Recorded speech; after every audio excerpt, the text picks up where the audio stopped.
Jau pieskārāmies mācībām ārzemēs, un es, tā kā man ir gadījies mācīties ārzemēs, tad es arī viennozīmīgi pateikšu, ka, ja ir tāda iespēja, šī iespēja noteikti ir jāizmanto. Pat ja,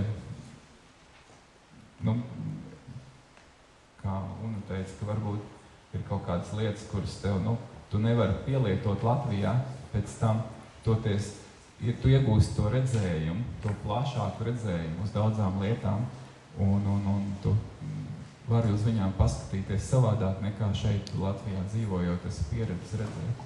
Jā, un vēl viena lieta, ko es arī domāju, ka gadījumā, ja jūs tagad arī varbūt līdz galam nezināt, ko jūs gribat, un ja jūs, jums vienkārši liekas, ka jums vajag iestāties augstskolā, tad arī tā nav liela nelēma, ka tās domas var mainīties, nezinu, pēc gada, pēc 2, tieši studējot kaut ko, kur jūs esat iestājušies, jūs varbūt arī precīzāk sapratīsiet, ko tad tieši jūs gribat darīt.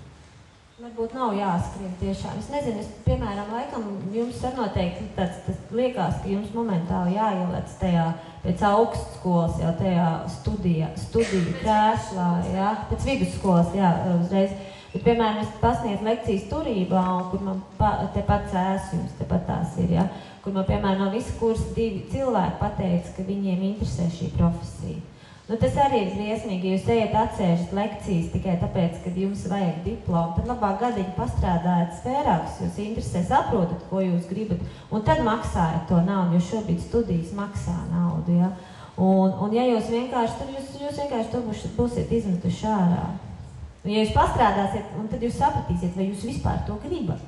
Nevis pabeidzat studijas, sākat strādāt un saprotat, bāc, man nepatīk. Bet kur tad var pamēģināt par žurnālistu? Lūdzu, Druviņai rakstus, viņi būs priecīgi, ja būs kādi forši, interesanti raksti un publicēs, un viss būs kārtībā. Ja? Tepatās ar savām idejām, piemēram, jebkurš žurnāls, ja būs labs raksts, interesanta ideja, es nezinu, jebkurš žurnāls ielu vienalga, par kaut ko interesantu konkrētā reģionā, tur lauku avīzes, dienas un tā tālāk, viņi ņem šīs publikācijas pretī, vienkārši nevajag baidīties to darīt. Manuprāt, tomēr ir jāstājas uzreiz augstskolā, jo ar katru gadu, ko tu pavadi bez mācīšanās, tu atrofējies. Tu reāli vairs nevar nokārtot iestāja eksāmenes tik labi, kā tu varētu nokārtot lecot uzreiz. Tad, ja tev domas mainās, tas nav nekas slikts, jo tad tu vienkārši pārēji uz citu studiju programmu un vari ļoti daudz priekšmetus vairs nekārtot tajā jaunajā studiju programmā, jo ir iespēja visu pārvest uz jauno augstskolu. Tāpēc mācīties, man liekas, vajag visu laiku un cik vien finanses atļauj.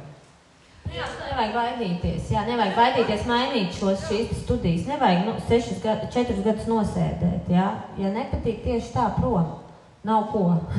Aldi, jautājums tev, no kādām augstskolām, no kādām specialitātēm nāk tavas komandas cilvēku, un ko tu ieteiktu specializācijas augstskolās, kurās, ko mācīties, ja liekas, kad man ir gan tas radošais, gan analītiskais, man gribētos būt tajā vidē, kur iet?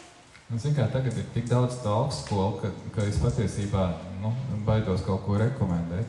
Un jāskatās, kurās augstskolās ir tās studiju programmas, kurās tad māca šīs lietas. Man liekas, ka ir vajadzīgs kaut kāds mārketinga pamats, un ja ir kaut kāda lieta, kur šis mārketings pietiekami labā līmenī, tad noteikti to vajadzētu izvēlēties.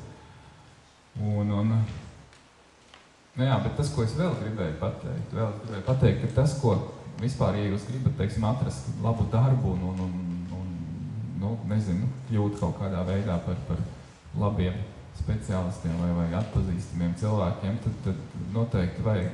Tas, ko novērtē, ir jūsu entuziasms, cik jūs esat paši gatavi kaut ko darīt, kā Una teica, dažreiz bez maksas, vienkārši tāpēc, ka jūs to gribat, un tā ir iespēja jums varbūt parādīt, ka jūs tiešām vēlaties darīt šīs lietas. Ja jums, teiksim, tagad kaut kas padodas, nezinu, jūs fotografējat vai filmējat vai rakstāt kaut ko, tad nebaidieties to darīt, piemēram, nezinu, blogot vai taisīt savas lapas vai veidot savus video sižetus. Tas tikai veidos to jūsu pieredzi, jau arī varbūt nestrādājot konkrētā profesijā, bet tīri jums jau būs kaut kāds, es nezinu, portfels ar darbiem, ko jūs varēsiet parādīt, gan kaut kādam iespējamam darba devējam. Es varētu piemēru vien pateikt. Es agrāk nodrošināju publicitāti Valmieras Rock festivālam. Un tajā laikā, tas vēl bija tajos Ziedu laikos, kad tas bija ļoti populārs pasākums. Un tajā laikā tādi divi jauni, kā es viņiem bērniņi, nāca tur un ar diktafoniem un interesējās. Es pat nezinu, vai viņi vispār kaut kur strādāja. Un tagad es vienkārši ar prieku redzu, ka tie cilvēki bija Linda Rūle, kas ir šobrīd Latvijas radio, un Niks Volmārs, ko mēs visi pazīstam kā LMT producenti. Un viņi tiešām bija entuziasmi pilni.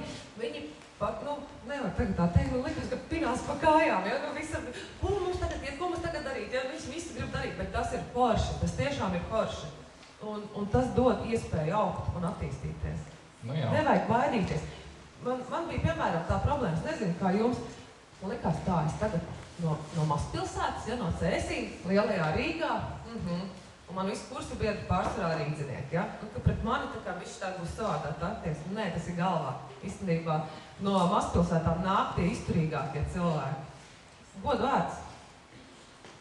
Nu jā, un vēl es arī gribēju pateikt, ka nevienmēr, ja pie manis atnāktu kāds jauns cilvēks un teikt, es gribu pie jums strādāt reklāmas aģentūrā, vai ne, man principā būtu pilnīgi vienalga, kādā skolā viņš mācās un kādu viņš tur mācību programmu ir beidzis. Ja viņš man parādīt, šitie ir mani video, kurus es esmu sataisījis, vai šitās ir manas bildes, ko es esmu uzzīmējis, vai ir mani teksti, vai ne, ko es rakstu, šis ir mans blogs, vai ne, šī ir man, mani darbi, ja, tad tas ir tas pats galvenais. Es gribu redzēt darbus un vēlēšanos darīt, nevis augstskolas diplomu vai kaut ko tādu. Jā. Jā, bet man liekas, ka tieši mazpilsētas, teiksim, censoņiem piemīt tā lielāka mērķtiecība, jo Rīgā ļoti daudz, teiksim, tajās darbos nokļūst cauri sakariem. Ja? Viens pazīstams tur strādā, mamma ir draugs un tā tālāk. Lūk, ja jūs nākat, piemēram, no Cēsīm, jums pašam, pa lielam, ja? Pašam jāizstas. Līdz ar to tie cilvēki daudz mērķtiecīgāk. Un, godīgi sakot, tie, kas ir tā ielikti tajā pa draugam, viņi jau nekad nesasniedz savā karjerā tik daudz, jo viņiem nav motivācija, viņiem nav stimulu. Jums ir tādā ziņā motivācija, ja? Un, ja ir motivācija un ja ir šis mērķis izvirzīts, tad arī vienkārši jāzina, ko jūs gribat un visu jāiet uz to.